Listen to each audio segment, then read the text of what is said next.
ప్రార్థన చేసుకుందాం. పరిశుద్ధుడా, ప్రేమ కలిగిన మా ప్రియ పరలోకపు తండ్రి, మీకే వందనాలు, స్తోత్రాలు. ఈ నూతన సంవత్సరంలో మొట్టమొదటి శనివారపు రోజున మీ సన్నిధిలో ప్రభువా ప్రార్థించడానికి మీరు ఇచ్చిన అవకాశం బట్టి వందనాలు అయ్యా. ఇప్పటి వరకు మేము పాటల ద్వారా నీ నామాన్ని మహిమపరచడానికి మాకు సహాయం చేశారు. తదుపరి వాక్య పరిచయానికి వెళుచుండగా అద్భుతంగా మీరే మాతో కూడా మాట్లాడండి. మీ మాటలను వినగలిగిన చెవులను గ్రహించగలిగిన మనసులను అందరికీ దయచేయండి. పరిశుద్ధాత్ముడా, మీరే మాకు నాయకుడిగా ఉండండి. మా హృదయాల్లో మీ యొక్క సన్నిధి నుంచండి. మీ యొక్క వాక్యమునందు సంతోషించడానికి, ఆనందించడానికి సహాయం దయచేయండి. నీ ధర్మశాస్త్రంలోని ఆశ్చర్యకరమైన సంగతులను తెలుసుకోవటానికి మా కన్నులు తెరవండి ప్రభువా. మా హృదయాలకు గోచరమయ్యేటట్లు మమ్మల్ని మార్చండి. మీ కృపను మాకు తోడుగా ఉంచి మమ్మల్ని నడిపించమని విశ్వాసములకు కర్తయు దాన్ని కొనసాగించబడిన యేసుక్రీస్తు నామములో అడిగి వేడుకొంచు ప్రార్థిస్తున్నాము తండ్రి, amen. Praise the lord. Hallelujah, hallelujah. దేవుని నామానికి మహిమ కలుగును గాక.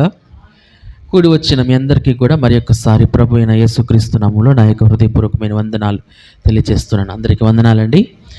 సంతోషం. మరి యొక్క నూతన సంవత్సరంలో మొట్టమొదటి శనివారపు రోజున మనము దేవుని సన్నిధిలో ఉండడానికి దేవుడు మనకు సహాయం చేశాడు. ఈ సమయంలో కొద్దిసేపు దేవుని యొక్క వాక్యాన్ని మనం ధ్యానం చేద్దాం. నిర్గమాకాండము 10వ అధ్యాయము 3వ వచనం నుంచి కొన్ని వచనాలు నేను చదువుతున్నాను, దయచేసి అందరూ ఆలకించండి. కాబట్టి మోషే అహరోనులు ఫరో యొద్దకు వెళ్ళి అతనిని చూచి ఇలాగు చెప్పిరి: హెబ్రీయుల దేవుడగు యెహోవా సెలవిచ్చినదేమనగా, నీవు ఎన్నాళ్ళ వరకు నాకు లొంగక ఉన్నావు? నన్ను సేవించుటకు నా జనులను పోనిమ్ము. నీవు నా జనులను పోనీయనొల్లని ఎడల, ఇదిగో రేపు నేను మిడతలను నీ ప్రాంతంలోనికి రప్పించెదను. ఎవడును నేలను చూడలేనంతగా అవి దాన్ని కప్పును. తప్పించుకొనిన శేషమును అనగా వడగండ్ల దెబ్బను తప్పించుకొని మిగిలిన దానిని అవి తినివేయును. పొలములో మొలిచిన ప్రతి చెట్టును తినును. మరియు అవి నీ ఇండ్లలోను నీ సేవకులందరి ఇండ్లలోను ఐగుప్తులందరి ఇండ్లలోను నిండిపోవును. నీ పితరులు కానీ నీ పితామహులు కానీ ఈ దేశంలో నుండిన నాటి నుండి నేటి వరకు అట్టి వాటిని చూడలేదని చెప్పి ఫరో ఎదుట నుండి బయలు వెళ్ళెను. అప్పుడు ఫరో సేవకులు అతన్ని చూచి, ఎన్నాళ్ళ వరకు వీడు మనకు ఉరిగా నుండును? తమ దేవుడైన యెహోవాను సేవించుటకు ఈ మనుషులను పోనిమ్ము. ఐగుప్తు దేశము నశించినదని నీకింకను తెలియదా అనిరి. హల్లెలూయా, హల్లెలూయా. ఇక్కడ మనం చదువుకున్న వాక్య భాగము ఏమిటి అని అంటే, ఐగుప్తు దేశం మీదకి దేవుడు పంపించిన 8వ తెగులు. పోయిన సంవత్సరంలో డిసెంబర్ మాసానికి ముందు ఈ తెగుళ్ళ గురించి చెబుతూ 7వ తెగులు వరకు నేను చెప్పాను. 7వ తెగులు ఏంటంటే వడగండ్లు, అంటే అగ్నితో కురిసిన వడగండ్లు ఐగుప్తు దేశంలో కురిశాయి.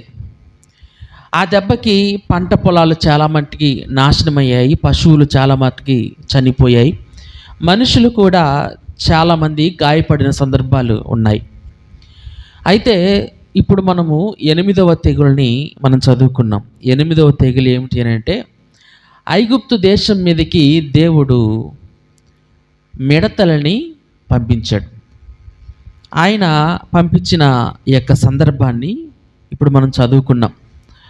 మొట్టమొదటిగా దేవుడు ఆ మోషే అహరోనులను పిలిపించి వారిని ఫరో యొద్దకు పంపించినప్పుడు ఆయన ఏమంటున్నాడు అంటే, హెబ్రీయుల దేవుడకు యెహోవా సెలవిచ్చినది ఏమనగా, నీవు ఎన్నాళ్ళ వరకు నాకు లొంగనొల్లక యుందువు. దేవుడు మోషే అహరోనుల ద్వారా ఫరోతో మాట్లాడుతూ ఏమంటున్నాడంటే, ఎంతవరకు నాకు లోబడకుండా ఉంటావు, ఎంతవరకు నా మాట వినకుండా నీవు ఉంటావు అని దేవుడు ఫరోతో మాట్లాడుతున్నాడు. హల్లెలూయా. ఒక విషయం మీరు గమనించండి, దేవుడు ఎవరితో మాట్లాడినా కానీ ఆయన ఏం కోరుకుంటాడు అంటే వినే మనస్సును కోరుకుంటాడు. ఒకవేళ నేను మాట్లాడుతూ ఉంటే ఎవరి పని వాళ్ళు చేసుకుంటా ఉంటే అది దేవుడికి ఇష్టమైన కార్యము కాదు. అలాగే మనము ఫోన్లో మాట్లాడుతున్నప్పుడు మీరు గమనించండి, కొన్నిసార్లు అవతల నుంచి అనుకోకుండా ఫోన్లు వచ్చేస్తూ ఉంటాయి. ఆ ఫోన్ ఎత్తినప్పుడు అవతల వాళ్ళు మాట్లాడరు. వాళ్ళేదో వాళ్ళతో వాళ్ళే మాట్లాడుకుంటూ ఉంటారు. వాళ్ళ ఇంట్లో వాళ్ళతో వాళ్ళు మాట్లాడుకుంటారు. అసలు ఫోన్ వెళ్ళిన సంగతి కూడా వాళ్ళకి తెలీదు. అలాంటప్పుడు మీరేం చేస్తారు? ఆ ఫోన్ మాటలు వింటూనే ఉంటారా అంటే వినం మనం. ఎందుకనంటే వీళ్ళు మనతో మాట్లాడతలేదని చెప్పి ఆ ఫోన్ కట్టేసి మరలా ఫోన్ చేసి మీరేమన్నా ఫోన్ చేశారా అని అడుగుతాం. ఎందుకనంటే ఒకవేళ ఏదైనా అవసరం ఉండి ఫోన్ చేశారేమో అనే ఉద్దేశంతో. నేను ఈ విషయాన్ని ఎందుకని చెప్తున్నానంటే, మనుషులమైన మనమే ఫోన్లో అవతల వ్యక్తితో మాట్లాడుతూ ఉన్నప్పుడు అవతల వ్యక్తి రెస్పాండ్ అవ్వకపోతే, అవతల వ్యక్తి స్పందించకపోతే మనం తిరిగి మాట్లాడడానికి మనకిష్టం ఉండదు. అలాగే దేవుడు కూడా ఏం కోరుకుంటున్నాడంటే, ఆయన మాట్లాడుతూ ఉన్నప్పుడు వినే ప్రజలు ఆయనకు కావాలి అని ఆయన కోరుకుంటున్నాడు. హల్లెలూయా. లోబడే ప్రజల కోసం ఆయన ఎదురు చూస్తూ ఉన్నాడు. లోబడే ప్రజలు ఆయనకు ఇష్టమైన వారుగా ఆయన సెలవిస్తూ ఉన్నాడు. ఒకసారి యాకోబు రాసిన పత్రిక 4వ అధ్యాయము 10వ వాక్యాన్ని నేను చదువుతున్నాను, శ్రద్ధగా ఆలకించండి. ప్రభువు దృష్టికి మిమ్మును మీరు తగ్గించుకొనుడి, అప్పుడు ఆయన మిమ్మును హెచ్చించును. హల్లెలూయా. ఆయన దృష్టికి తగ్గించుకున్న వారిని ఆయన ఏం చేస్తాడంటే హెచ్చిస్తాడు. తనను తాను తగ్గించుకున్నవాడు హెచ్చింపబడును, తనను తాను హెచ్చించుకున్నవాడు తగ్గించబడును అని ప్రభువు మరి యొక్క సందర్భంలో సెలవిస్తున్నాడు. అంటే మనం ఇక్కడ గమనించాల్సిన విషయం ఏమిటి అంటే, ఫరో ఎన్నిసార్లు వర్తమానాన్ని పంపించినా కానీ తాను కఠిన హృదయాన్ని కలిగి ఉండి దేవుని మాటను వినలేని పరిస్థితిలోనికి తాను వెళ్ళిపోవడం మనం చూస్తూ ఉన్నాడు. కాబట్టి ఆ ఎన్నిసార్లు వినలేదో అన్నిసార్లు కూడా దేవుడు ఏం చేశాడంటే ఐగుప్తు దేశం మీదకి ఆ యొక్క తీర్పుని ప్రకటించడానికి, తెగుళ్ళను పంపించడానికి ఆయన సిద్ధమయ్యాడు. ఆయన ప్రతి ఒక్కసారి ఏదో ఒక తెగులు ఆయన పంపిస్తూనే ఉన్నాడు. ఐగుప్తు దేశం అంతా కూడా ఆ యొక్క తెగులు వలన చాలా నష్టము వారికి జరుగుతూ వస్తూ ఉంది. అది మనందరికీ తెలుసు. మనము దేవుని మాటకు లోబడకపోతే, మనం ఎవరమైనా సరే, వాళ్ళు క్రైస్తవేతరులైనా సరే, క్రైస్తవులైనా సరే, దేవుని నమ్మిన ప్రజలైనా సరే, సేవకుడైనా సరే, కాపరి అయినా సరే, ఎవరైనా సరే, దేవుని మాటకు విధేయత చూపించకపోతే దేవుని తీర్పు వారి మీదకి వస్తుంది. ఉదాహరణకి మనం చాలాసార్లు చదువుకున్నాం యోనా గురించి. యోనా దేవుని మాటను విననొల్లక తర్షీషుకు పారిపోతున్నప్పుడు ఆ యొక్క వాడ మీద భయంకరమైన తుఫాను రావటం మనందరికీ తెలుసు. అలాంటి సందర్భాలు కోకొల్లలుగా బైబిల్ గ్రంథంలో నుంచి మనం తీసుకురావచ్చు. ఎన్నో విషయాలు దేవుని గ్రంథంలో రాయబడి ఉన్నాయి. అలాగే ఆయన మాట వినిన వారి యొక్క జీవితాలు కూడా రాయబడి ఉన్నాయి. హల్లెలూయా.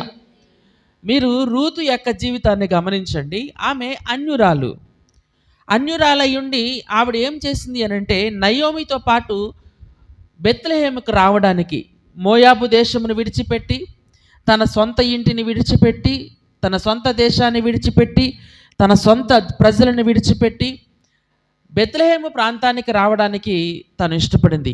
అక్కడికి వచ్చిన తర్వాత దేవుని మాటకు తను లోబడింది. బోయాజు పొలంలో పనిచేయడానికి వెళ్ళి ఆ బోయాజు పొలానికే అధికారి అయిపోయింది. హల్లెలూయా. బోయాజు ఆమెను పెళ్లి చేసుకుని ఆ పొలానికి యజమానురాలుగా రూతుని మార్చేశాడు. నేను ఈ విషయాన్ని ఎందుకని చెబుతున్నానంటే, లోబడితే దేవుడు హెచ్చిస్తాడు. ఒకవేళ దేవుని ముందు హెచ్చించుకుంటే ఆయన ఒక దెబ్బ కొడతాడు. ఈ హెచ్చింపు అనేది ఎక్కడి నుంచి వచ్చింది అని అంటే, అపవాది దగ్గర నుంచి వచ్చింది.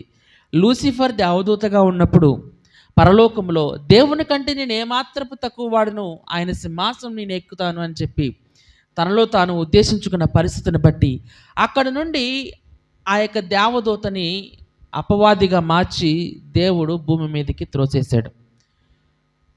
కాబట్టి అప్పటి నుంచి అపవాది అటు ఇటు తిరుగుతూనే ఉంది. దానికల్లా కారణం ఏమిటి అంటే, తన హృదయంలో గర్వాన్ని, ఉద్దేశించుకోవడం బట్టి తాను దేవునికి దూరం అయిపోయింది.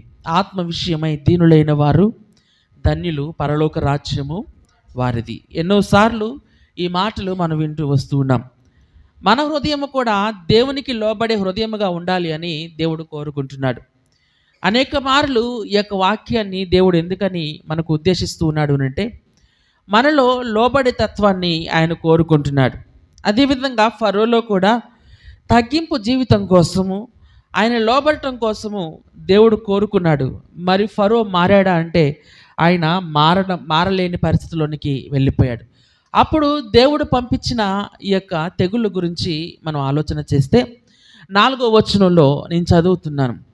నీవు నా జనులను పోనీయనొల్లని ఎడల ఇదిగో రేపు నేను మిడతలను నీ ప్రాంతంలోనికి రప్పించేదను. మిడతలను ఎందుకని రప్పిస్తున్నాడు? మిడతల్ని ఎందుకని ఐగుప్తు దేశం మీదకి పంపిస్తూ ఉన్నాడు అని ఆలోచన చేస్తే సామెతల గ్రంథము 10వ అధ్యాయము, సామెతల గ్రంథము 10వ అధ్యాయము 30వ అధ్యాయము, సామెతల గ్రంథము 30వ అధ్యాయము 27వ వాక్యాన్ని ఒకసారి చదువుకుందాం. మిడతలకు రాజు లేడు, అయినను అవన్నీ పంక్తులు తీరి సాగిపోవును. హల్లెలూయా. మిడతలను మీరు ఎప్పుడైనా గమనించారా? అవన్నీ ఎప్పుడు కలిసే ఉంటాయి, ఒంటరిగా ఉండవు. ఇక్కడ సామెతల గ్రంథకర్త ఏమంటున్నాడంటే మిడతలకి రాజు లేడు, మిడతలకి రాజు లేడు, కానీ అయినా కానీ అవి పంక్తులు తీరి సాగిపోతాయంట, పంక్తులు తీరి నడుస్తాయంట, పంక్తులు తీరి అవి వరుస క్రమంలో వెళ్తాయంట. ఎలాగ వెళ్తాయి అవి అని అంటే వాటిపైన ఉండేవారు ఎవరు అని అంటే దేవుడు. హల్లెలూయా. దేవుడు వారిని ఆ విధంగా నడిపిస్తాడు. మీరు ఒక్కొక్కసారి పక్షుల్ని మీరు గమనించండి. పక్షులు ఆకాశం మీద ఎగురుతూ ఉన్నప్పుడు వి షేప్లో ఎగురుతూ ఉంటాయి. మీరు గమనించారు లేదో? కొన్నిసార్లు ఒకే లైన్గా ఉండి ఎగురుతూ ఉంటాయి, కొన్నిసార్లు వివిధమైన రూపాల్లో ఉండి అవి ఒకేలాగా ఎగరడం అనేది మనం గమనించవచ్చు. అంటే అవన్నీ ఎలాగ ఎగురుతున్నాయి అంటే వాటిపైన దేవుడు వాటికి ఆదేశించిన దాన్ని బట్టి అవన్నీ కూడా నడవడాన్ని మనం చూస్తూ ఉన్నాం. ఇక్కడ మిడతల్ని దేవుడు ఉపయోగించుకోవాలనుకున్నాడు. దేవుని నామానికి మహిమ కలుగును గాక. దేనికోసం ఆయన ఉపయోగించుకోవాలనుకున్నాడు అని అంటే ఐగుప్తు దేశం మీద ఆయన తీర్పును ప్రకటించటానికి. ఒకసారి యోవేలు గ్రంథము 2వ అధ్యాయము, యోవేలు గ్రంథము 2వ అధ్యాయము 25వ వచనాన్ని చదువుదాం ఒకసారి. యోవేలు గ్రంథము 2వ అధ్యాయము 25వ వచనాన్ని నేను చదువుతున్నాను, జాగ్రత్తగా వినండి. మీరు కడుపారా తిని తృప్తి పొంది మీ కొరకు వింత కార్యములను జరిగించిన మీ దేవుడైన యెహోవా నామమును స్తుతించినట్లు నేను పంపిన మిడతలను, గొంగలి పురుగులు, పసరు పురుగులను, చీడ పురుగులను అను నా మహా సైన్యము తినివేసిన సంవత్సరముల పంటను మీకు మరలా నిత్తును అని చెప్పి ఇక్కడ రాయబడి ఉంది. హల్లెలూయా. ఇక్కడ దేవుడు మాట్లాడుతున్న మాటను మీరు గమనిస్తే మిడతలను, గొంగలి పురుగులను, పసరు పురుగులను, చీడ పురుగులను నేను పంపించాను. తీర్పును ప్రకటించడానికి నేను పంపించాను. వాటిని గురించి దేవుడు మాట్లాడుతున్న మాట ఏమిటంటే అవి నా మహా సైన్యము. హల్లెలూయా. దేవుని యొక్క సైన్యం ఏమిటినంట? మిడతలు. దేవుని నామానికి మహిమ కలుగును గాక. మిడతల ద్వారా ఎవరైనా యుద్ధాన్ని చేస్తారా? మిడతల ద్వారా ఎవరైనా యుద్ధాన్ని చేస్తారా? చాలా రోజుల క్రితం చైనా దేశంలో ఒక సంఘటన జరిగింది. చైనా దేశంలో వాళ్ళు ఏం నిర్ణయించుకున్నారంటే చైనా దేశానికి ఒక క్రొత్త అధ్యక్షుడు వచ్చాడు. అతని పేరు మర్చిపోయాను నేను. ఆయన ఏం చేస్తాడంటే ఆ ప్రాంతంలో పండే పంటలన్నిటినీ పిచ్చుకలు ఎక్కువగా తినేస్తున్నాయి. ఏం తినేస్తున్నాయి? పిచ్చుకలు తినేస్తున్నాయి. ఆయన ఏం నిర్ణయించుకున్నాడంటే మన పంటనంతటినీ కూడా పిచ్చుకలు తినేస్తున్నాయి, ఒక్కొక్క పిచ్చుక ఒక్కొక్క కేజీ ధాన్యాన్ని తినేస్తుంది సంవత్సరంలో. కాబట్టి పిచ్చుకలే లేకపోతే ఆ ధాన్యం అంతా మనకే ఉంటుంది కదా అని చెప్పేసి ఏం చేశారంటే పిచ్చుకలు చంపిన వాడికి రివార్డు ప్రకటించాడు. హల్లెలూయా. పిచ్చుకలు చంపి నేను ఇన్ని పిచ్చుకలు చంపానంటే వాళ్ళకి అంత డబ్బు ఇవ్వడం ప్రారంభించాడు. అంటే పిచ్చుకలు అనేవే చైనా దేశంలో లేకుండా చేయడానికి ఆయన సంకల్పించాడు. ఆ విధంగా కొన్ని రోజుల పాటు అందరూ కూడా పిచ్చుకల మీద యుద్ధాన్ని ప్రకటించారు. అందరూ కూడా మాటు వేసి పిచ్చుకల్ని చంపడం ప్రారంభించారు. కుప్పల కుప్పలుగా పిచ్చుకలను వేసి వాటిని కాల్చివేసిన సందర్భాలు చైనా దేశంలో చోటు చేసుకున్నాయి. ఇది ఇలాగుంటే అది జరిగిన ఒక 3 నెలల తర్వాత మిడతలు ఎక్కువైపోయినాయి. ఏం ఎక్కువైపోయినాయి? మిడతలు ఎక్కువైపోయినాయి. మిడతలు ఎక్కువైపోయి అవి ఎంత ఎక్కువైనాయి అని అంటే ఆ పిచ్చుకలు ఉన్నప్పుడు 1 కేజీ తినేయేమో, ఇవి ఒక్కొక్కటి 10 కేజీలు తినేసేలాగా పెరిగిపోయినాయి మిడతలు. హల్లెలూయా, హల్లెలూయా. అంతకుముందు పిచ్చుకలు ఉన్నప్పుడు వచ్చిన నష్టం కంటే కూడా ఇప్పుడు మరీ ఎక్కువగా నష్టం వచ్చి కనీసం తినడానికి కూడా తిండి లేని పరిస్థితుల్లోనికి చైనా వెళ్ళిపోయింది ఆ దినాల్లో. ఇంచుమించు 1960 సంవత్సరంలో నేను ఈ విషయం చెప్పేది. అప్పుడు ఆ విషయం ఇలా జరిగింది. నేను ఎందుకని ఈ విషయాన్ని చెప్పాను అని అంటే, పిచ్చుకలకి 1 కేజీ ధాన్యం వెళ్ళిపోతే కష్టమైపోయింది ఆ రోజుల్లో చైనా దేశానికి. కారణం ఏంటంటే అవి పిచ్చుకలు ఆ ధాన్యంతో పాటు మిడతలను కూడా తినేసేవి. ఇప్పుడు వీళ్ళు పిచ్చుకలన్నీ కూడా చంపేశారు. మరి మిడతలు తినడానికి ఎవరుంటారు? ఎవరు లేరు. అందుకే మిడతలు పెరిగిపోయి అవన్నీ కూడా పంట మీద పడిపోయాయి. హల్లెలూయా, హల్లెలూయా. దేవుని నామానికి మహిమ కలుగును గాక. ఏదైనా ఒక ప్రాణిని దేవుడు సృష్టించాడు అని అంటే దాని వెనకాల ఒక ఉద్దేశం ఉంది. ఆ ఉద్దేశాన్ని బట్టి దేవుడు ఆ ప్రాణిని సృష్టించాడు. ఒకవేళ ఏదైనా ప్రాణి మీద మనం పగపెట్టుకుంటే, లేకపోతే దేన్నైనా నాశనం చేయాలని మనం అనుకుంటే అది తిరిగి ఎవరి మీదకి వస్తుందంటే తిరిగి మన మీదకి వస్తుంది. ఆ చైనా దేశంలో పిచ్చుకల మీద యుద్ధాన్ని ప్రకటించిన వారందరూ కూడా తరువాత తినడానికి కూడా తిండి లేని పరిస్థితుల్లోనికి వాళ్ళు వెళ్ళిపోయారు. హల్లెలూయా, హల్లెలూయా. అంటే ఇక్కడ మనం తెలుసుకోవాల్సిన విషయం ఏంటంటే, చిన్న మిడతే కదా అని మనం అనుకుంటాం, కానీ ఒక దేశాన్నే ధాన్యం లేకుండా చేసేసిన ఈ మిడతలు. అలాగే దేవుడు ఆ మిడతలను వాడుకొని ఐగుప్తు దేశం మీద ఒక తీర్పును ప్రకటించాడు. ఐగుప్తు దేశము మీద, ఐగుప్తు ధాన్యం మీద ఆయన యుద్ధాన్ని ప్రకటించాడు. ఆయన సైనికులు ఎవరు అనంటే మిడతలే. ఆయన దేన్నైనా సరే వాడుకోగలడు. గడ్డి పరకనైనా సరే గట్టి ఆయుధంగా వాడుకోగలడు ఆయన. హల్లెలూయా, హల్లెలూయా. చాలా రోజుల క్రితం ఒక సాక్ష్యం చెప్పాడు. ఏమిటి అంటే, ఒక ప్రాంతానికి, నేను ఈ యొక్క సాక్ష్యం మీతో చెప్పాను లేదు మరి నాకు గుర్తులేదు. ఒక ప్రాంతానికి ఒక పాస్టర్ గారు వెళ్ళి ఈ యొక్క సంఘాన్ని నడిపిస్తూ ఉంటే ఆ ప్రాంతంలో చాలామంది వ్యతిరేకులు ఉన్నారు. చాలామంది క్రైస్తవేతరులు ఉన్నారు. చాలామంది ఆయన యొక్క క్రీస్తుకి వ్యతిరేకమైన వారు ఉన్నారు ఆ చుట్టుపక్కల ఉంటే. వాళ్ళు ఏమని చేసేవారంటే, ఒక్కొక్కసారి చర్చి మీదకి గొడవేసుకోవడానికి వచ్చేసేవారు. వీళ్ళు ఏం పాటలు పెట్టకపోయినా, పైకి ఏ సౌండ్ పెట్టకపోయినా, వీరి మీద ఏదో మాటలు చెప్పేసి, ఏదో బూతులు తిట్టేసి, వీళ్ళు ఏదో కొట్టేసి తిట్టేసి వెళ్ళిపోదాం అనే ఉద్దేశంతో గొడవ పెట్టుకోవడానికి వచ్చేసేవారు. అలాగా ఆ పరిచర్య కొన్ని సంవత్సరాలు కొనసాగింది. 7 సంవత్సరాలు అలా సాగితే, 7 సంవత్సరాల తర్వాత ఆ ఊరిలో ఒక మోతబరు వచ్చాడు. ఆయన ఎవరు అంటే బాగా క్రీస్తుకి ఇంకా వ్యతిరేకి. ఆయన ఏం చేశాడు అంటే, ఈ చర్చి వల్ల మన గ్రామానికి బాగా నష్టం జరుగుతుందనే ఉద్దేశంతో ఆ పాస్టర్ గారికి ఒక హెచ్చరిక వేశాడు, ఒక వార్నింగ్ ఇచ్చాడు. ఏం చేయనంటే, రేపు గనక నువ్వు వస్తే, ఈరోజు శనివారం, రేపు గనక నువ్వు వచ్చి ఇక్కడ ఆరాధన నడిపిస్తే ఇక తర్వాత నువ్వు ఉండవు అని చెప్పి ఆయనకు వార్నింగ్ ఇచ్చారు. ఆ రోజు శనివారం అయితే, శనివారం కూడా ఆయన వెళ్ళి, పోన్లే ఉంటే ఉంటాం, లేకపోతే చచ్చిపోతాం అని చెప్పేసి ఆ ప్రాంతానికి, ఆ చర్చికి వెళ్ళి ఆయన మామూలుగా ఆరాధన నడిపించేసి వచ్చేసాడు. హల్లెలూయా.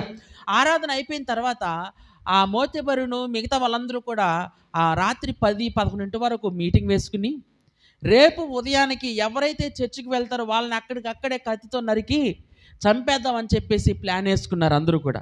11ంటికి అందరూ ఇంటికి వెళ్ళిపోయారు. ఈ మోతెబరు కూడా ఇంటికి వెళ్ళిపోయాడు. ఇంటికి వెళ్ళిపోయి టీవీ చూస్తా 11:30కి అతనికి దాహం వేస్తే తన కుమార్తెను లేపి, నాకు నీళ్ళు ఇవ్వా అని చెప్పేసి అంటే, ఈ లోపు తనకి గుండెల్లో ఏదో నొప్పి వచ్చింది. ఆ నొప్పి ఏంటో అతనికి అర్థం కాలేదు. ఈ లోపు తన కుమార్తె వచ్చింది. ఆ నీళ్లు తాగుతూ ఉండగానే అతనికి హార్ట్ అటాక్ వచ్చి చచ్చిపోయాడు. మోతెబరు హార్ట్ అటాక్ వచ్చి చచ్చిపోయాడు. 11:30కి ఈ విషయం జరిగింది. తెల్లారేపాటికి అది అందరికీ తెలిసింది. తెల్లారేపాటికి ఆరాధన ఆగిపోద్ది అనుకున్న విషయము, కానీ ఆరాధన ఆగలేదు. ఆ ఆరాధన జరుగుతూ వచ్చింది. అప్పటి నుంచి ఇప్పటి వరకు కూడా ఆ చర్చి మీదకి ఎవరు వెళ్ళలేదు. ఎందుకనో తెలుసా? రాత్రికి రాత్రే దేవుడు ఏం చేశాడంటే అతని మీదకి తీర్పుని ప్రకటించాడు. అంటే ఈ విషయాన్ని నేను ఎందుకని చెప్పాను అనంటే, దేవుడు వాడుకోవడానికి ఎంతో సమయం పట్టదు. ఏదైనా ఆయుధాన్ని వాడుకోవాలంటే, ఎవరినైనా వాడుకోవాలంటే ఆయనకి ఎంతో సమయము పట్టదు. కొద్ది సమయంలో అయినా సరే ఆయన చేయగలడు. హల్లెలూయా. ఐగుప్తు దేశము గొప్ప దేశము ఆ దినాలలో. ఐగుప్తు దేశము చాలా మంచి దేశము ఆ దినాలలో. ఐగుప్తు దేశము బాగా డబ్బున్న దేశము, బాగా ధనిక దేశము, బాగా అభివృద్ధి చెందిన దేశము. కానీ ఆ దేశం మీద మిడతలతో యుద్ధాన్ని ప్రకటించాడు దేవుడు.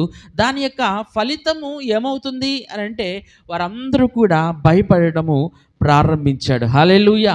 5వ వచనం నేను చదువుతున్నాను చూడండి. ఎవడును నేలను చూడలేనంతగా అవి దాని కప్పును, తప్పించుకున్న శేషమును అనగా వడగండ్ల దెబ్బను తప్పించుకుని మిగిలిన దానిని అవి తినివేయును, పొలములో మొలిచిన ప్రతి చెట్టును తినును. హల్లెలూయా. ఇక్కడ మనం గమనించాల్సింది ఏంటంటే, మిడతలకి దేవుడు ఏమైనా కత్తులు కట్టర్లు ఏమైనా ఇచ్చాడా యుద్ధం చేయడానికి? మరి ఎలా యుద్ధం చేయించాడు? యుద్ధాన్ని ఎలాగ చేయించాడంటారు? దేవుడికి ఆయుధాలు కూడా అవసరం లేదు యుద్ధం చేయడానికి. హల్లెలూయా. హల్లెలూయా.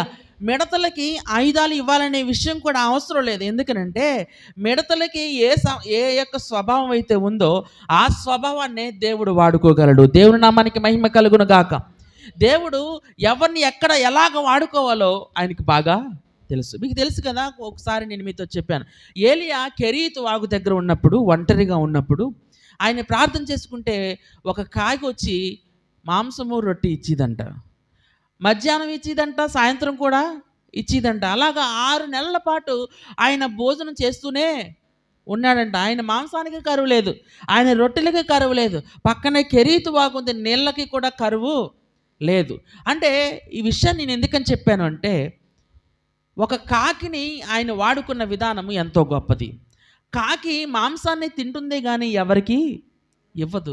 కానీ ఏలియా యొక్క ప్రవక్త యొక్క జీవితాన్ని మనం గమనిస్తే, ఆయనకు ప్రతి దినము ఉదయము సాయంత్రము కూడా ఒక కాకి వచ్చి మాంసమును రొట్టెను ఇచ్చిదంట. హల్లెలూయా. అంటే వారి యొక్క ఆ కాకి యొక్క స్వభావాన్నే దేవుడు వాడుకున్నాడు. దేవుడు నామానికి మహిమ కలుగును గాక. ఆ కాకి ఎక్కడో మాంసాన్ని పట్టుకునేది, ఆ మాంసం తీసుకెళ్ళి ఎక్కడ పడేసేది? ఏలియా దగ్గర పడేసేది. ఆ కాకి ఎక్కడో వెళ్ళి రొట్టెని పట్టుకునేది, అది వెళ్ళి ఎక్కడ పడేసేది? ఏలియా దగ్గర పడేసేది. హల్లెలూయా. తన యొక్క స్వభావాన్ని మార్చలేదు దేవుడు, కానీ ఆ స్వభావం కలిగిన కాకినే దేవుడు వాడుకున్నాడు. ఇప్పుడు మీరు గమనించారా? యోనాని చేప మింగేసింది, మరలా చేపే కక్కేసింది. అయితే చేప కడుపులో మనిషి బతకగలడా అంటే, ఆ దినాల్లో చాలామంది ఏమనుకున్నారంటే, చేప కడుపులో మనిషి బతకలేడు 3 రోజులు అని అనుకున్నారు. కానీ లేటెస్ట్ టెక్నాలజీలో సైంటిస్టులు కనిపెట్టింది ఏంటంటే, చేప గర్భంలో 3 రోజులు మనిషి బ్రతకగలిగిన వాతావరణం ఉందంట. హల్లెలూయా. హల్లెలూయా. అది సైంటిస్టులు కనిపెట్టారు ఈ మధ్యలో. అంటే ఆ విషయాన్ని మనం గమనించాలి. అటువంటి చేపలను దేవుడు ముందే సృష్టించాడు, అటువంటి పెద్ద పెద్ద చేపలని. యోనాని దేవుడు మింగివేయమని చెప్పేసి ఆ చేపకి ఆజ్ఞాపించాడు. అదే యోనాని బయటికి కక్కివేయమని కూడా ఆజ్ఞాపించాడు. సైంటిస్టులు కనుగొన్నది ఏంటంటే, లోపల గనక ఆ జీవం బ్రతుకుంటే ఆ చేపంట 3 రోజుల కంటే ఎక్కువగా తనలో ఉంచుకోలేదంట. హల్లెలూయా. హల్లెలూయా. వెంటనే అది ఒడ్డుకి వెళ్ళి కక్కేస్తుందంట. అది కదే కక్కేస్తుందంట. లోపల మనిషి ఎలాగున్నాడో అలాగే బయటకు వచ్చేస్తాడంట. దేవుడి నామానికి మహిమ కలుగును గాక. ఇక్కడ చేప యొక్క స్వభావాన్ని దేవుడే మార్చలేదు. ఆ చేపకి ఏ స్వభావం అయితే ఉందో ఆ స్వభావాన్ని దేవుడు వాడుకోవడం ప్రారంభించాడు. హల్లెలూయా. అంటే మిడతలకు ఆయుధాలు ఇవ్వలేదు దేవుడు, కానీ ఆ మిడతల యొక్క స్వభావాన్నే దేవుడు వాడుకున్నాడు యుద్ధం చేయడానికి. దేవుడి నామానికి మహిమ కలుగును గాక. ఇప్పుడు మీరు గమనించాలి, ఇశ్రాయేలుని విడిపించడానికి, ఇశ్రాయేలు యొక్క ప్రజల్ని విడిపించడానికి ఐగుప్తు దేశాన్ని నాశనం చేయడం దేవుడికి అవసరమా? అర్థమైంది నా ప్రశ్న? ఇశ్రాయేలు యొక్క జనాంగాన్ని విడిపించడానికి ఐగుప్తు దేశాన్ని నాశనం చేయడం అవసరమా? నాశనం చేయడం అవసరమా? అక్కడ కూడా వాళ్ళు కూడా ప్రజలే కదా, వాళ్ళు కూడా మనుషులే కదా, వాళ్ళు కూడా బతకాలి కదా. మరి ఎందుకని దేవుడు ఆ విషయాన్ని అలా చేశాడు అని మనం ఆలోచన చేస్తే, ఐగుప్తీయులు వాళ్ళు బ్రతకడం కోసం మిగతా వాళ్ళని చంపే విధానాన్ని కలిగి ఉన్నారు. హల్లెలూయా. ఇశ్రాయేలీయులు చచ్చిపోయినా కానీ, ఇశ్రాయేలీయులు భయంకరమైన వెట్టి చాకరీ చేసినా కానీ వారి మీద కరుణ చూపలేని పరిస్థితిలోనికి ఐగుప్తీయులు వెళ్ళిపోయారు. దానినే అహంకారము, గర్వము అంటారు. ఆ గర్వములో వాళ్ళు ఉన్నత స్థాయికి వెళ్ళిపోయారు కాబట్టి వారి మీదకి దేవుడు తీర్పును ప్రకటించాడు. హల్లెలూయా, హల్లెలూయా. కొన్నిసార్లు మనకున్న దాన్ని బట్టి గర్వించి దేవుని యొక్క చిత్తాన్ని తెలుసుకోకుండా మనము దారి తప్పిపోతూ ఉంటాం. ఉదాహరణకి ఆదికాండము 12వ అధ్యాయము 5వ వాక్యము. ఇక్కడ అబ్రహాము మనకు కనిపిస్తాడు. ఒకసారి అబ్రహాము గురించి మనం పరిశీలన చేద్దాం. ఆదికాండము 12వ అధ్యాయము 5వ వాక్యం. అబ్రహాము తన భార్య అయిన శారైని, తన సహోదరుని కుమారుడైన లోతును హరానులో తానును వారును ఆర్జించిన యావదాస్తిని, వారు సంపాదించిన సమస్తమైన వారిని తీసుకుని కనానను దేశమునకు వెళ్ళుటకు బయలుదేరి కనానను దేశమునకు వచ్చిరి. హల్లెలూయా. ఇక్కడ మీరు గమనించారా, అబ్రహాముతో పాటు ఎవరెవరు వచ్చారు? అబ్రహాము భార్య అయిన శారయి వచ్చింది. ఎక్కడికి? కనాన దేశానికి. వాళ్ళు హరానులో కాపురం ఉన్నప్పుడు వారితో పాటు ఎవరున్నారు అని అంటే లోతు కూడా వారితో ఉన్నాడు. తన అన్న యొక్క కుమారుడైన లోతును కూడా అబ్రహాము తీసుకొచ్చాడు. ఇంకేం తీసుకొచ్చాడు అక్కడ? హరానులో తానును వారును ఆర్జించిన యావదాస్తిని, వారు సంపాదించిన సమస్తమైన వారిని తీసుకుని కనాను దేశమునకు వెళ్ళటకు వారు బయలుదేరి వచ్చారు. హల్లెలూయా. ఇప్పుడు శారైని తీసుకురావడం అంటే తన భార్యను తీసుకొచ్చాడు, దాంట్లో తప్పులేదు. లోతుని తీసుకొచ్చాడంటే తన బంధువు కాబట్టి తీసుకొచ్చాడు. అలాగే తన ఆస్తిని అంతటినీ కూడా తీసుకొచ్చాడు. ఇంతకీ ఆయనకి ఎంత ఆస్తుంది? అప్పట్లోనే చాలా ఆస్తుంది. హల్లెలూయా. ఆయన దేవుని దగ్గరికి రావడానికి ముందే చాలా ఆస్తిపరుడు. దేవుని నామానికి మహిమ కలుగును గాక. హారానులో చాలా ఆస్తిని వారు సంపాదించారు. సంపాదిస్తే ఆ ఆస్తి అంతటిని కూడా తీసుకొచ్చారు. గొర్రెలు, గొడ్లు, గాడిదలు, గుర్రాలు, వీటినన్నిటిని కూడా తీసుకుని అబ్రహాము తన యొక్క భార్యతోనూ లోతుతోనూ రావటము జరిగింది. ఇప్పుడు 10వ వచనం చదువుదాం ఒకసారి. 12వ అధ్యాయం 10వ వచనం. అప్పుడు ఆ దేశంలో కరువు వచ్చును. ఆ దేశంలో కరువు భారముగా ఉన్నందున అబ్రాము ఐగుప్తు దేశంలో నివసించుటకు అక్కడికి వెళ్ళెను. హల్లెలూయా, హల్లెలూయా. దేవుని నామానికి మహిమ కలుగును గాక. మీరు ఇప్పుడు గమనించారా? కనాను దేశమునకు తీసుకుని వెళ్ళిన తర్వాతే అప్పుడు ఆ దేశంలో కరువు వచ్చింది. బైబిల్ గ్రంథంలో మొట్టమొదటి కరువు ఇది. అబ్రహాము దినాలలో వచ్చిన కరువు ఇది. ఆ దినాల్లో భయంకరమైన కరువు వస్తే ఆ కరువు వారికి భారముగా ఉన్నందున వాళ్ళు ఎక్కడికి వెళ్ళిపోయారు? ఐగుప్తు దేశంలో నివసించడానికి వెళ్ళిపోయారు. హల్లెలూయా. మీరు గమనించారా? ఐగుప్తు దేశానికి వెళ్ళేటప్పటికి వీళ్ళకి ఆస్తి లేదు. అర్థమవుతుందా? ఐగుప్తు దేశంలోనికి వెళ్ళేటప్పటికి అబ్రహాముకి ఆస్తి లేదు. వారు హారాన్ నుండి కనానుకు వచ్చారు. మరలా కనాను నుండి ఎక్కడికి వెళ్ళిపోయారు? ఐగుప్తుకు వెళ్ళిపోయారు. ఎందుకని? ఇక్కడ కరువు వచ్చింది కాబట్టి వాళ్ళు ఎక్కడికి వెళ్ళిపోయారంటే ఐగుప్తుకు వెళ్ళిపోవడానికి ఇష్టపడ్డారు. హల్లెలూయా. అంటే ఆ హారాన్ నుంచి కనానుకు వచ్చేటప్పటికి వారికి చాలా ఆస్తి ఉంది. కనాను నుంచి మరలా ఐగుప్తుకు వెళ్ళేటప్పటికి వారికి ఆస్తి లేదు. ఎందుకని? ఇక్కడ కరువు వచ్చింది. ఆ కరువులో ఆ ఆస్తి అంతా అయిపోయింది. హల్లెలూయా. నేను ఎందుకని విషయం చెప్పాను అంటే, దేవుడు అబ్రహాముని, శారాని, లోతుని పిలిచాడు. కానీ అబ్రహాము ఏం చేశాడంటే తన ఆస్తిని కూడా తీసుకొచ్చాడు. ఆ ఆస్తిని తీసుకురావడం దేవుడికి ఇష్టం లేదు. అందుకనే దేవుడు ఏం చేశాడంటే ఒక కరువును పంపించాడు. ఆ కరువులో ఆస్తి అంతా ఏమైపోయింది? మొత్తం కరిగిపోయింది. హల్లెలూయా, హల్లెలూయా. చూడండి, కొన్నిసార్లు మనకి నష్టాలు ఎందుకు వస్తున్నాయనంటే అది దేవుని యొక్క చిత్తమవుద్ది. కొన్నిసార్లు మనకి నష్టము ఎందుకని మన దరి చేరుతుంది అంటే అది దేవుని యొక్క చిత్తం అవుతుంది. ఎందుకనంటే కొన్నిసార్లు మనము దేవుని వైపుకు చూడకుండా మనకున్న బలం వైపుకు చూస్తాం. కాబట్టి ఆ యొక్క సందర్భంలో దేవుడు ఏం చేస్తాడంటే మనకున్న బలాన్ని తీసేస్తే మనము ఎవరి వైపుకు చూస్తాం? దేవుడి వైపుకు చూస్తామని చెప్పి కొన్ని సందర్భాలలో ఆయన మనకు శ్రమని, నష్టాన్ని, కష్టాన్ని మన జీవితంలోనికి ఆయన అనుమతిని ఇస్తాడు. ఇక్కడ అబ్రాహాము జీవితంలో కూడా అదే జరిగింది. తను తను సంపాదించిన ఆస్తి అంతటితో కూడా కనాను దేశానికి వచ్చాడు. కాబట్టి కనానులో భయంకరమైన కరువు ఏర్పడితే అక్కడి నుంచి ఆయన ఎక్కడికి వెళ్ళిపోయాడు? ఐగుప్తు దేశానికి వెళ్ళిపోయాడు. 26వ అధ్యాయం, ఆదికాండము 26వ అధ్యాయము 15వ వాక్యము ఒకసారి నేను చదువుతున్నాను, చూడండి. అతని తండ్రి అయిన అబ్రహాము దినములలో అతని తండ్రి దాసులు త్రవ్విన బావులన్నిటినీ ఫిలిస్తీయులు మన్ను పోసి పూడ్చివేసిరి. హల్లెలూయా. అంటే ఈ విషయాన్ని ఎందుకని చదివించానంటే, అబ్రహాము కుమారుడైన ఇస్సాకు దినములలో కూడా ఒక కరువు వచ్చింది.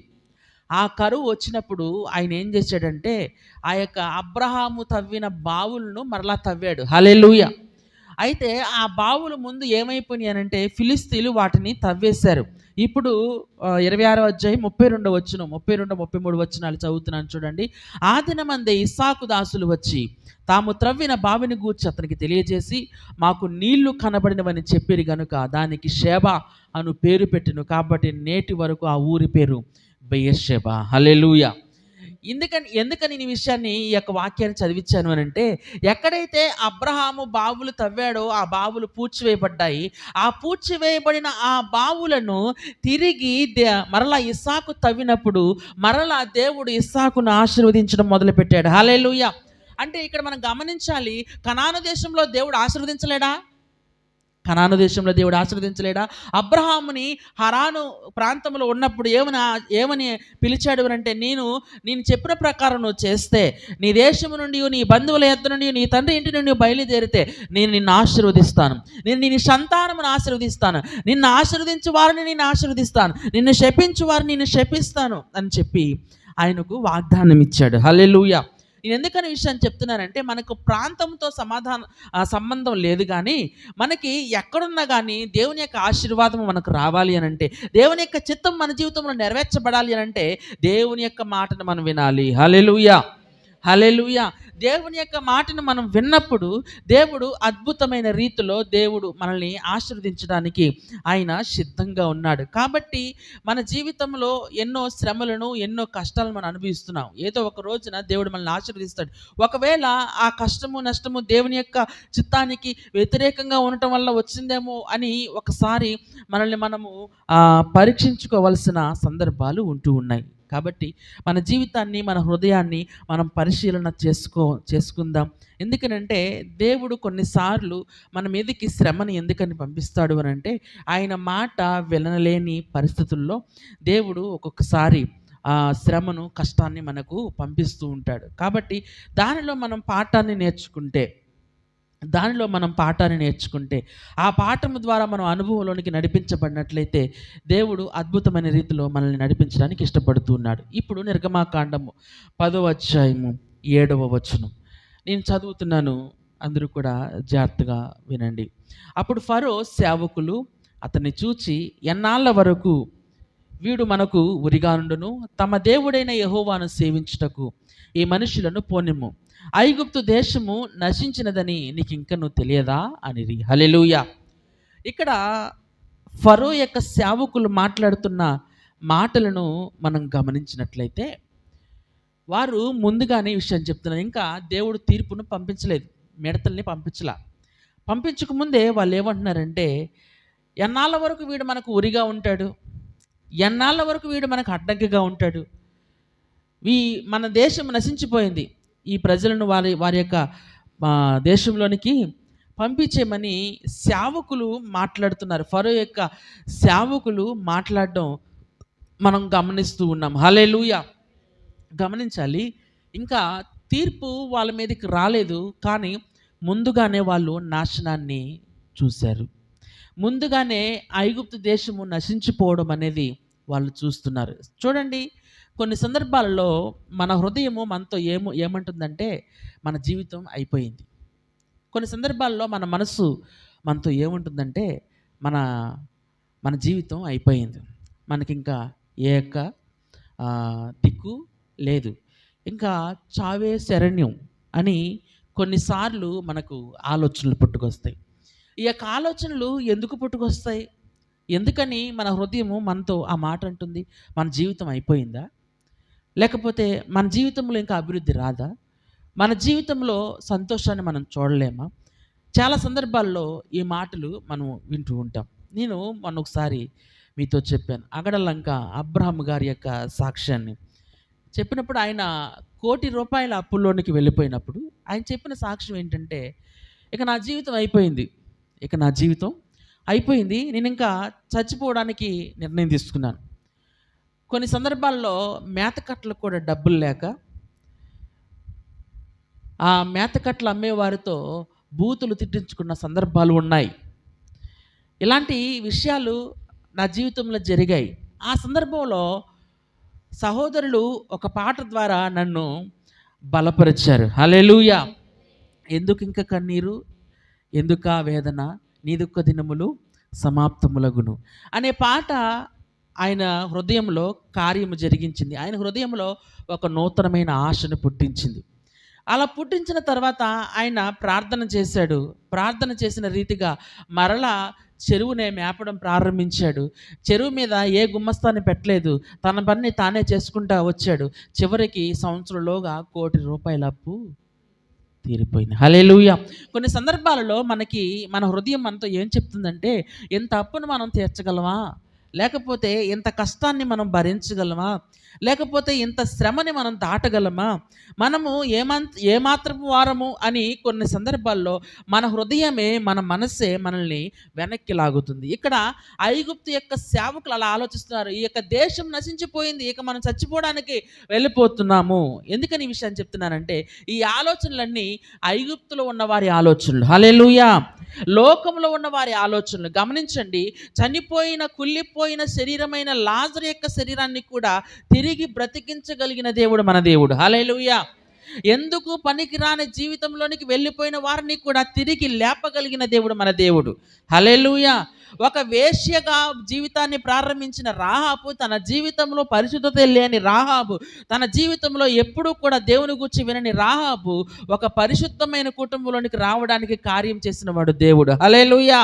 మోయాబు దేశంలో భయంకరమైన శ్రమను అనుభవిస్తున్న రూతు తన జీవితంలో ఎప్పుడూ కూడా సమృద్ధిని చూడలేనేమో, తన జీవితంలో ఎప్పుడూ కూడా గర్భఫలాన్ని చూడలేనేమో అని అనుకున్న రూతు తన జీవితంలో ఒక గొప్ప కార్యాన్ని చూసింది దేవుని దగ్గరకు వచ్చిన తర్వాత. హల్లెలూయా! దేవునికి అసాధ్యమైనది ఏదియును లేదు. ఏదియును లేదు. మనము కొన్ని సందర్భాలలో కృంగిపోతూ ఉంటాం. కొన్ని సందర్భాలలో ఇరుగు పొరుగు మాటలు మనకు విన్నప్పుడు కొన్ని సందర్భాల్లో మనం వెనక్కి పడిపోతున్న సందర్భాలు ఏర్పడుతూ ఉంటాయి. దేవుడు ఏమంటున్నాడంటే, నీ హృదయం చెప్పే మాటలు ఎప్పుడు నమ్మవద్దు. నేను ఒకసారి క్రిస్మస్ వర్తమానాన్ని చెబుతూ మీతో ఏమన్నాను అంటే, మనం చిన్నప్పటి నుంచి ఒక శ్లోకాన్ని నేర్చుకున్నాం, ఒక ప్రార్థన నేర్చుకున్నాం. అసతోమ సద్గమయ, తమసోమ జ్యోతిర్గమయ, మృత్యోర్మ అమృతంగమయ. అసతోమ సద్గమయ అనంటే అసత్యంలో ఉన్నాను, నన్ను సత్యంలోనికి నడిపించు. తమసోమ జ్యోతిర్గమయ అనంటే నేను చీకట్లో ఉన్నాను, నన్ను వెలుగులోనికి నడిపించు. మృత్యోర్మ అమృతంగమయ అనంటే నేను మృత్యువులో ఉన్నాను, నన్ను జీవంలోనికి నడిపించు అని మన పితరులు ఆ యొక్క ప్రార్థనని మనకు నేర్పించారు. హల్లెలూయా! మనకి ఏదైనా సందర్భంలో మీరు గమనించండి, మనము అట్టడుగు స్థానానికి వెళ్ళిపోయినప్పుడు మనకి ఏది కనబడుతుందంటే చావే శరణ్యం అని కనబడుతుంది. హల్లెలూయా! అదే మృత్యు. అదే మృత్యువు మన హృదయాన్ని ఏలుతుంది ప్రతి సందర్భంలో. మరణం అనేది మన హృదయాన్ని ఏలుతుంది ప్రతి సందర్భంలో. ఇది ఎక్కడి నుంచి మొదలైంది అంటే ఆదాము దగ్గర నుంచే మొదలైంది. మీరు గమనించారా? ఇక్కడ ఆదాము హవ్వ దగ్గరకు వచ్చినప్పుడు సర్పము హవ్వ దగ్గరకు వచ్చి మాట్లాడుతూ ఉన్నప్పుడు హవ్వ ఏమని అనుకున్నదంటే, ఈ మంచి చెడు తెలివినిచ్చు ఆ యొక్క వృక్ష ఫలములు చూసినప్పుడు అవి చూపునకు రమ్యమైనవిను అందమైనవిగా కనబడినప్పుడు వాటిని తీసుకుని తిన్నదంట. హల్లెలూయా! హల్లెలూయా. ఆవిడ యొక్క చూపు ఎలాగ మారిపోయిందంటే, అవి అప్పటి వరకు కూడా చెడ్డవిగా కనబడిన ఆ పళ్ళు వెంటనే సర్పం యొక్క మాటలకు మోసపోయిన తర్వాత వెంటనే ఆ పళ్ళు అందంగా కనబడ్డాయి. ఆ పళ్ళు అందంగా కనబడ్డాయి. అవి తిన్న తర్వాత మరణము వారి జీవితంలోనికి వచ్చింది. గమనించాలి, మన హృదయం కూడా మనల్ని మోసం చేస్తుంది. ఇంకా మన జీవితం అయిపోయిందిలే, ఇక బ్రతికినంత కాలం మనం ఎలాగ బ్రతకాలి? మనకి ఇష్టం వచ్చినట్టు బ్రతికైతే, మనకు తినాల్సిన వాటిని తినేస్తే, మనం అనుభవించవలసిన వాటిని అనుభవించేస్తే, ఇంకా చేయాల్సిన వాటిని చేసేస్తే, ఇక మనల్ని ఎవడు పట్టించుకోడు, మనం పోతే చచ్చిపోతాం, నరకానికి వెళ్ళిపోతాం అని ఇలాంటి ఆలోచనలు అనేకమైన సార్లు మనకు కలుగుతూ ఉంటాయి. ప్రియమైన సహోదరుడు, అలాంటి ఆలోచనలు కలిగినప్పుడు ఒక విషయం మీరు గమనించండి, మన దేవుడు మరణాన్నే జయించాడు. హల్లెలూయా. ఆయన పునరుద్ధానుడు. మరణము ఆయన ముందు సాగిలపడింది, మరణము ఆయనని గెలవలేకపోయింది. మృత్యుంజయుడైన మన దేవుడు మన జీవితంలో కూడా మరణాన్ని దాటగలిగిన శక్తిని మనకివ్వగలడు. హల్లెలూయా. మనం ఐగుప్తులోని వారము కాదు, మనం కనాను దేశానికి ప్రయాణం చేసేవారం. మనము నూతనమైన జనాంగముగా మార్చాలి అని దేవుడు కోరుకుంటున్నాడు. అటు ఆలోచనలు కానీ, అటు యొక్క శ్రమలు కానీ, అటు యొక్క కష్టము కానీ మనకు వచ్చినప్పుడు కృంగిపోవలసిన సందర్భాలు ఏమాత్రం కూడా లేవు. దేవుడు గొప్ప కార్యాలు చేయడానికి మనకి ఇష్టపడుతున్నాడు. హల్లెలూయా. హల్లెలూయా. యాయిరు అనే ఒక శతాధిపతి ఉన్నాడు. ఆయన యొక్క కుమార్తె చనిపోయింది ఒకానొక సందర్భంలో. ఈ యొక్క మాటలు చెప్పి నా మాటలు ముగిస్తాను. ఆ కుమార్తె చనిపోతే యేసుప్రభు దగ్గరకు వెళ్ళి, నా కుమార్తె మీద మీరు చెయ్యి ఉంచి ప్రార్థన చేయండి అని చెప్పడానికి వెళ్ళాడు. అలాగే వెళ్తే మిగతా అందరూ కూడా అన్నారు, నీ కుమార్తె చనిపోయింది కదా, ఇంకా ఎందుకని బోధకుడిని శ్రమ పెడతావు అని చెప్పినప్పుడు ఆయన ఏమన్నాడు అంటే, యేసుప్రభు నీవు గనక విశ్వాసం ఉంచితే నీ విశ్వాసమే నిన్ను బ్రతికిస్తుంది అని చెప్పి ఆయనతో మాట్లాడినప్పుడు ఆ యొక్క యేసుప్రభుని తీసుకుని వెళ్ళాడు లోపలికి. హల్లెలూయా. అక్కడ వారందరూ కూడా ఏమన్నారంటే, ఈ చిన్నది ఆయన అన్నాడు, ఈ చిన్నది నిద్రించుతున్నదే కానీ చనిపోలేదు అన్నాడు. అప్పుడు వారందరూ కూడా ఏమన్నారంటే, యేసుప్రభుని అపహసించారంట. యేసుప్రభుని అపహసించారు. మా కళ్ళ ముందేగా చచ్చిపోయింది. ఈ చచ్చిపోయిన ఈ అమ్మాయిని చూసి ఎందుకని ఈయన ఇలా మాట్లాడుతున్నాడు, నిద్రించుతున్నదని ఎందుకని చెబుతున్నాడు, అమ్మాయి చచ్చిపోయింది, ఈయనకి దెయ్యం పట్టింది అన్నట్టుగా వాళ్ళు మాట్లాడుతున్నారు. కానీ వెంటనే పేతురుని, యోహానుని, యాకోబుని, అలాగే ఆ యొక్క కుమార్తె యొక్క తల్లిదండ్రులని ఇద్దరిని కూడా లోపలికి తీసుకువెళ్ళి ఏమన్నాడు అంటే, తలితా కుమి అన్నాడు. అంటే చిన్నదానా లెమ్ము అని అర్థం. హల్లెలూయా. వెంటనే ఆమె లేచి నిలిచి నడిచిందంట. దేవుని నామానికి మహిమ కలుగును గాక. ఈ విషయాన్ని నేను ఎందుకని చెబుతున్నానంటే, మన చుట్టుప్రక్కల ఉన్న వారందరూ కూడా అయిపోయింది నీ జీవితం అన్నా సరే దేవుడు మనల్ని నిలబెట్టగలడు. ఎటువంటి శ్రమ అయినా సరే, ఎటువంటి బాధ అయినా సరే, మనల్ని కృంగదీసే కష్టమైనా సరే దేవుడు వాటి నుండి మనం దూరం చేయగలడు. ఎప్పుడు అనంటే ఆయన మాట విన్నప్పుడు. హల్లెలూయా. హల్లెలూయా. ఈ నూతన సంవత్సరంలో ప్రతి విధమైన శ్రమ, ప్రతి విధమైన కష్టం, ప్రతి విధమైన అవమానము మన నుండి దూరమగును గాక. దేవుని యొక్క వాక్యం ద్వారా మనము జీవించబడుదుము గాక. అందరూ కూడా అట్టి హృదయంతో ముందుకు వెళ్ళాలని తెలియజేస్తూ ఈ మాటలు నేను ముగిస్తున్నాను. అందరూ కూడా మోకరించండి, ప్రార్థన చేసుకుందాం.